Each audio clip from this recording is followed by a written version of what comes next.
The NFL's multi-million-dollar bribe to stop players from protesting is backfiring. At least 25 players either sitting, kneeling, or raising a fist during the national anthem during Sunday football games. All right, this comes after the NFL agreed last week to commit $89 million to the so-called social justice program and those causes in hopes of stopping the protests. Well, our next guest says that payout is just a big political stunt. Joining us right now to discuss is national spokesperson for the Committee to Defend the President, Amanda Head, joining us today from Los Angeles.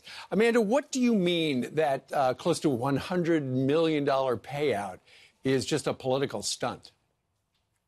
Good morning. Thanks so much for having me.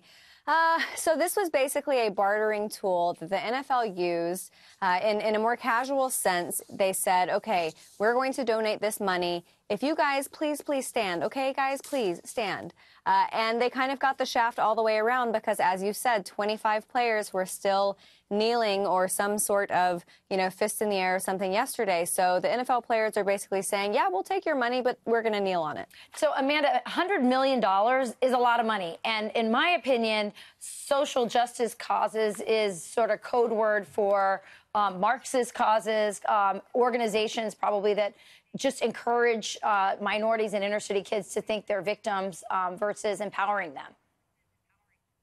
Yes, and that victimhood mentality is number 4 on my list. I was going to talk about the top 3. The top 3 problems that I feel are the most important in the black community, which I don't think any of this $90 million is going to touch. It's black-on-black crime. It's the fact that 3 out of 4 children born in black communities are born to single-parent households, and also the exceedingly higher dropout rate. These are the things that they ought to be addressing. But I really don't think that any of this money or much of it is going to go towards that. But if you want to take it one step further for these NFL players, if they want to do something more specific to help these causes, this was predicated on police brutality. That was the first issue that was raised, and that's been carried out throughout the entire season of this. So, all right, players, so why don't you drop out of the NFL and join law enforcement? But they're not going to do that because that would require them to remove themselves from the pedestal from which they pontificate to us average Americans, pretending that they know better than we do. What's your reaction to the ACLU naming Colin Kaepernick, giving him an award last night? He actually showed up for it, for risking losing his job. Here are his comments from the dinner.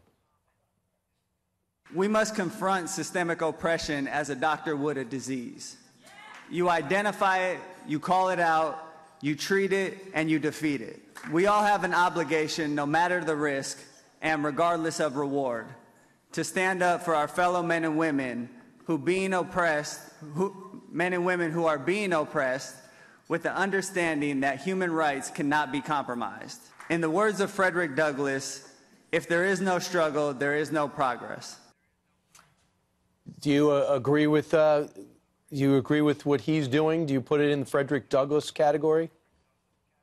I don't. And, unfortunately, I'm not really surprised by this. I'm disappointed by him continuing to be awarded for his prostrate behavior, to use a biblical term there.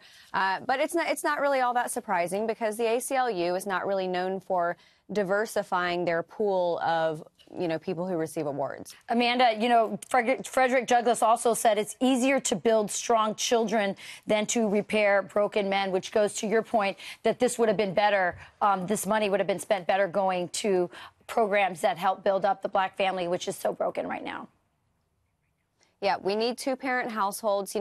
All of these black players, I know that they like to hold pop culture figures up as well as other athletes. So Tupac Shakur did an interview in the 90s where he talked about how he would have been a much different and better man if he had had a father in his household. And at the root of all of this, it comes down to the breakdown of the family, which doesn't exist to the degree that it used to in black communities. All right. Amanda, we thank you very much for joining us today to talk about your op-ed and so much more.